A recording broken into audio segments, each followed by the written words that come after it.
Hey MVPs, Rico knows. You're going to talk to you guys about the next fight on the prelim. It is Josiane Nunes, this little left-handed god girl, and Priscila Cahoeira. And I say left-handed god because that's what she's got, right? Josiane Nunes, when she fought, by the way, she's the favorite in this fight, minus 185. Her first fight here in the UFC, she does a one-punch knockout that shocked the world. And from that point forward, everybody just assumes she's got knockout power, which apparently she does, but she's knocked no one else out. Right? She's gone out there and done a thing. And if you saw her last fight against Jacqueline Cavalcante, I don't know who did the judging on that fight. Cavalcante wins the fight by split decision.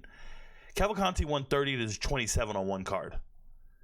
And then lost 30-27 on somebody else's card. UFC's judging is insane. Literally, we got robbed last week. We've been robbed a couple weeks in a row now.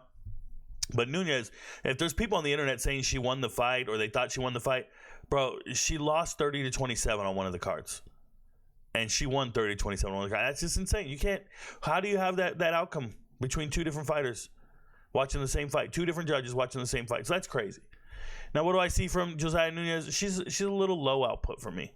She's low output, but man, does she bang. And this fight's at 135. This is her weight class. She's going to go out there and throw them things. She is. Now, they gave her a striking contest with Jacqueline Cavalcante. She had no chance of winning because they were pretty upset at her for losing to Chelsea Chandler. Chelsea Chandler was able to take her down, be bigger, stronger, and dominate and kind of win rounds because of the takedowns and the control time and that. But what really bothers you about this little girl is she doesn't throw combos. She throws one punch. It's one big punch. It comes over the top. And because she has a really long reach for being 5'2", it's impressive. And people don't see it coming. But you can't bet on this chick. Not in a million years. You can't bet on this fight. You can't do it. She's a favorite minus 185, and that's silly. Why is she a minus 185? Well, the last time we saw her in the cage, Rico, she was in a split decision. You know, she was in a split decision loss. She almost beat an undefeated fight. All this stuff. Stop that nonsense, bro. You're fighting somebody who only strikes.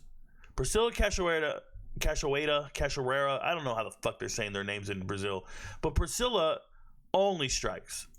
If you go back and look at that Jasmine Jazz DeVicious fight, which is what they're doing for us, they're giving us these odds based upon her last two losses. Well, what'd she do with, let's go with Miranda Maverick first. In the Miranda Maverick fight, how much control time did Miranda have? 8 minutes? Oh, this is Jasmine Jazz DeVicious. Let me go over here.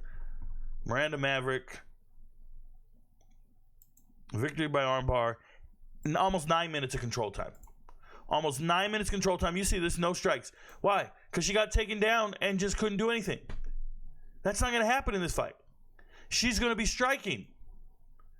This is going to be a real brawl. Like, they're going to be throwing things. And she's usually fights at 125. She's coming up to 135. She don't have to cut weight. She's going to be just fine. She bangs, bro. Now, terrible head movement, terrible fighter. No grappling whatsoever. But if you're going to throw, you're not going to see this outcome. Okay?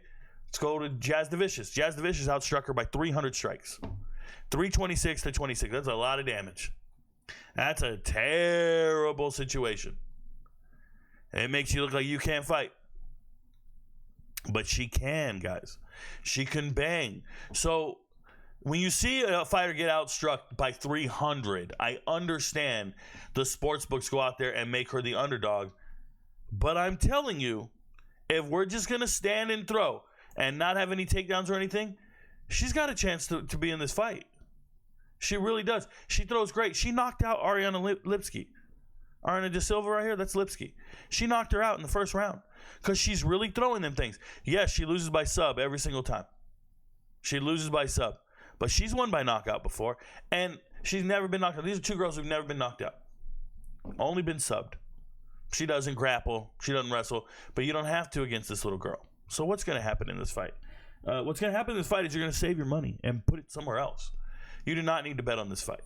You don't. I'm picking the value bet. I'm hoping it improves my record. This is not EV. This is just. I just think that if we're not getting any takedowns and we're just scrapping, Josiane Nunes shouldn't be a minus 185.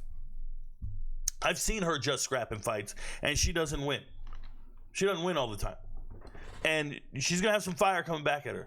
It's not gonna be a pretty 1-2 strike and circle like Cavalcante. No. There's going to be real consequences in front of her. And I think it makes for a banging fight.